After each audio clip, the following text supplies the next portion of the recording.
EB ഞാൻ തിരിച്ചെത്താം. ഇപ്പോൾ യൂത്ത് കോൺഗ്രസ് നേതാവ് ജിൻഷാദ് ടെലിഫോൺ ലൈനിൽ ചേരുന്നുണ്ട്. ജിൻഷാദ്, വലിയ രീതിയിലുള്ള ഒരു പ്രതിഷേധമാണ് കോൺഗ്രസ് പ്രവർത്തകർ ഇന്നലെ പകലും ഇന്ന് അർദ്ധരാത്രിയും ഒക്കെ ആയിട്ട് നടത്തി വന്നത്. ഇപ്പോൾ ആ പ്രദേശത്ത് ഏത് രീതിയിലുള്ള ഒരു പ്രതിഷേധ പരിപാടികൾക്കാണ് ഇന്നത്തെ ദിവസം ആലോചിക്കുന്നത്? തീർച്ചയായിട്ടും കോൺഗ്രസ് പാർട്ടി വലിയ പ്രതിഷേധത്തിലാണ്. ഇപ്പോ വയനാടായാലും മൂന്നാറായാലും ഇപ്പോൾ കോതമംഗലത്ത് നടക്കുന്ന വന്യജീവി അക്രമത്തിൽ ശക്തമായ പ്രതിഷേധമാണ് കോൺഗ്രസ് പാർട്ടിയുടെ ഭാഗത്തുനിന്നും ഉണ്ടായിട്ടുള്ളത്. ശരാശരി ഒരു വീടിന്റെ തൊട്ട് ബാക്കിലെ തന്റെ കൃഷിയിടത്തിൽ കൃഷിപ്പണിയിൽ ഏർപ്പെടുന്ന വീട്ടമ്മ പോലും ഒരു സുരക്ഷയില്ലാതെ ആനയുടെ ചവിട്ടേറ്റ് കൊല്ലപ്പെടുന്ന ഒരു സാഹചര്യം. വീട്ടിലിരിക്കുന്ന ഗൃഹനാഥൻ ആന വീടിന്റെ അകത്ത് വന്ന് ചവിട്ടിക്കൊല്ലുന്ന സാഹചര്യം. ഇവിടുത്തെ മുഖ്യമന്ത്രിയുടെ പണി എന്താണ്? ഇവിടുത്തെ വനം വകുപ്പ് മന്ത്രിയുടെ പണി എന്താണ്? DFOമാരുടെ പണി എന്താണ്? ഇവിടുത്തെ ഫോറസ്റ്റ് വകുപ്പ് എന്തിനാണുള്ളത്? ഇവർ ഇത് കൃത്യമായി ചെയ്യുന്നുണ്ടോ? ഇത് പരിശോധിക്കുന്നുണ്ടോ? ഈ വന്യജീവികളെ ഫോറസ്റ്റുകാർ വന്നിട്ട് കൂവി ഓടിക്കുക, ലൈറ്റ് അടിച്ച് കാണിക്കുക, അങ്ങോട്ട് ഓടിക്കുക, ഇങ്ങോട്ട് ഓടിക്കുക, കള്ളന് പോലീസും കളിക്കുന്നത് പോലെയുള്ള പണിയല്ലാതെ ഇതിന് ക്രിയാത്മകമായിട്ട് എന്ത് പണിയാണ് ഇവർ ചെയ്തിട്ടുള്ളത്? എന്തെങ്കിലും ടെക്നിക്കൽ വശം ഇവർ ഉപയോഗിക്കുന്നുണ്ടോ ഇതിനു വേണ്ടി?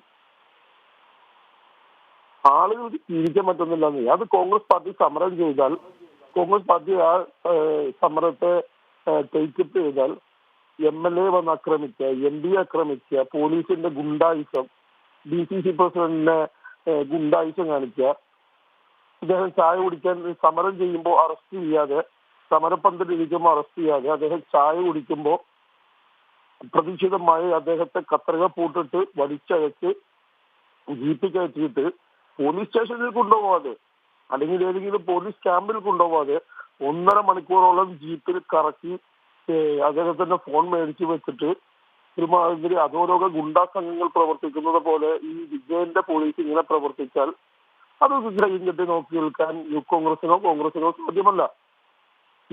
ജിൻഷാദ്, അത് വളരെ പ്രധാനപ്പെട്ട. ഇന്നലെ തന്നെ നമുക്ക് ആ ദൃശ്യങ്ങളിൽ കാണാമായിരുന്നു. DCC പ്രസിഡന്റിനെ ചായക്കടയിൽ കയറിയാണ് വളരെ ബലം പ്രയോഗിച്ച് പോലീസ് ഇന്നലെ അറസ്റ്റ് ചെയ്ത് നീക്കിയത്. സ്വാഭാവികമായിട്ടും വളരെ ശക്തമായ പ്രതിഷേധം ആ പ്രദേശത്ത് ഉയർന്നു വന്നു. ഇന്ന് ജില്ലയിലെമ്പാടും കോൺഗ്രസ് കരിദിനം ആചരിക്കാൻ ആഹ്വാനം ചെയ്തിട്ടുണ്ട്. ഈ കൊല്ലപ്പെട്ട ഇന്ദിരയുടെ സംസ്കാരം ഇന്ന് നടക്കാനിരിക്കുന്നു. അങ്ങനെ ഒരു സാഹചര്യത്തിൽ ഇപ്പോൾ എന്തൊക്കെ ആവശ്യങ്ങളാണ് ഈ സമരവുമായി ബന്ധപ്പെട്ട് കോൺഗ്രസ് മുന്നോട്ട് വയ്ക്കുന്നത്? നമ്മൾ പറഞ്ഞിട്ടുണ്ട്, ഇത് മുഖ്യമന്ത്രിയും മന്ത്രിയും നേരിട്ടാണ് വരണം. അവരുടെ കുടുംബത്തിന്റെ സംരക്ഷണം ഏറ്റെടുക്കണം. കർഷകരുടെ മുഴുവൻ സംരക്ഷണം ഏറ്റെടുക്കണം. അവിടെ കർഷകർ കൃഷി ചെയ്ത് ഉണ്ടാക്കുന്ന ധാന്യങ്ങളും മറ്റു സാധനങ്ങളും ഈ വന്യമൃഗങ്ങൾ വന്ന് നശിപ്പിക്കുകയാണ്. അവർക്ക് അതിന്റെ നഷ്ടം കൊടുക്കണമെന്നേ. അവരുടെ ലോണുകൾ അവർക്ക് തിരിച്ചടക്കാൻ പറ്റാത്ത ലോണുകളുണ്ട്. അത് ഈ സർക്കാർ ഏറ്റെടുക്കണം. അവരുടെ കുടുംബത്തിനും അവരുടെ നാടിനും മുഴുവൻ സംരക്ഷണം. ഇത് അതുപോലെ തന്നെ വന്യമൃഗങ്ങളെ ജനവാസ കേന്ദ്രങ്ങളിൽ നിന്നും തുരത്താനായിട്ടുള്ള സർവ്വസന്നാഹവും ഈ വനവകുപ്പുകളും സർക്കാരും ഏറ്റെടുക്കണം. അടിയന്തരമായിട്ട് ദേവികുളം പോലെയുള്ള സ്ഥലങ്ങളിൽ ഇതിനു വേണ്ടി പ്രത്യേകം ഓഫീസുകളും അതുപോലെ ഇതിന്റെ RR കമ്മിറ്റി ടീമിനെയും അടിയന്തരമായി വിന്യസിക്കണം. ഇതാണ് നമ്മുടെ മുഖ്യമായ ആവശ്യം.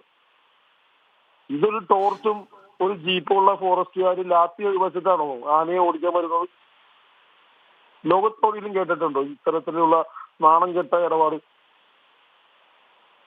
ജിൻഷാദ്, ഈ സമരം ഒക്കെ അവിടെ നടക്കുന്നു. പക്ഷേ പോലീസിനെതിരെ വളരെ പ്രകോപനപരമായി തന്നെ പ്രവർത്തകർ നീങ്ങുന്ന കാഴ്ച നമ്മൾ ഇന്നലെയൊക്കെ കണ്ടതാണ്. പോലീസിനെതിരെ കൊലവിളി മുദ്രാവാക്യങ്ങൾ കോൺഗ്രസിന്റെ പ്രകടനത്തിൽ ഉയരുന്നു. അതൊക്കെ എങ്ങനെ ന്യായീകരിക്കാൻ പറ്റും? അല്ല, എന്തായാലും ഞങ്ങളാരും ഏതെങ്കിലും ഒരു പോലീസിനെ SFI മോഡലില് 3 ദിവസം കെട്ടിയിട്ട് നഗ്നവസ്ത്രമാക്കി കുടിക്കാൻ വെള്ളം പോലും കൊടുക്കാതെ റൂമിൽ കെട്ടിയിട്ട് തല്ലിക്കൊല്ലുന്ന പ്രവണതയുള്ളവരല്ല. ഞങ്ങൾ ഏതെങ്കിലും സഹപാഠിയുടെ ഇടനെഞ്ചിൽ കത്തികുത്തി കയറ്റുന്നവരോ അല്ല. ഞങ്ങൾ മാന്യമായ കേരളത്തിന്റെ ജനതയ്ക്ക് വേണ്ടി നടത്തുന്ന ഒരു സമരത്തിൽ പോലീസ് ഭരത്ചന്ദ്രൻ IPS സുരേഷ് ഗോപി മോഡലിൽ വന്ന് ഞങ്ങളെ ആക്രമിക്കുന്ന സാഹചര്യം ഉണ്ടായി. ഇവിടെ ഞങ്ങളൊരു കരിങ്കൊടി പ്രതിഷേധം നടത്തുമ്പോൾ ഞങ്ങളുടെ സഹപ്രവർത്തകരുടെ തലമണ്ട ചെടിച്ചട്ടിക്ക് അടിച്ചു പൊട്ടിക്കുമ്പോൾ നോക്കി നിൽക്കുന്ന പോലീസാണ് കേരളത്തിലെ പോലീസ്. ഞങ്ങളുടെ സഹപ്രവർത്തകർ സമരം ചെയ്യുമ്പോൾ യൂത്ത് കോൺഗ്രസോ KSUO സമരം ചെയ്യുമ്പോൾ ആ സമരത്തെ മൃഗീയമായി തലയടിച്ച് പൊട്ടിക്കുന്ന, കൈകാലുകൾ തല്ലിയൊടിക്കുന്ന, എന്തിനേറെ പറയണം, പെൺകുട്ടികളുടെ വസ്ത്രം വലിച്ചു കീറുന്ന, അവരുടെ മുടി ചവിട്ടിപ്പിടിക്കുന്ന, അല്ലെങ്കിൽ യുവാക്കളുടെ കണ്ണിന് നോക്കില്ലാത്തിക്കൊണ്ട് അടിക്കുന്ന പോലീസ്. അതേ പോലീസ് തന്നെ ഇപ്പുറത്ത് SFI സമരം ചെയ്യുമ്പോ ഇല്ല മോനെ, കരയില്ല മോനെ, ഒന്നും സംഭവിക്കില്ല, ഞാനുണ്ട്, ഞങ്ങൾ നോക്കിക്കോളാം, താലോലിച്ച് പുന്നാരിച്ച് കൊണ്ടുപോകുന്ന സമീപനം. ആ സമീപനം ശരിയല്ല. സമരം ചെയ്യുന്നവർക്കെല്ലാം ഒരേ നീതിയായിരിക്കും നമ്മുടെ കിട്ടുന്നത്.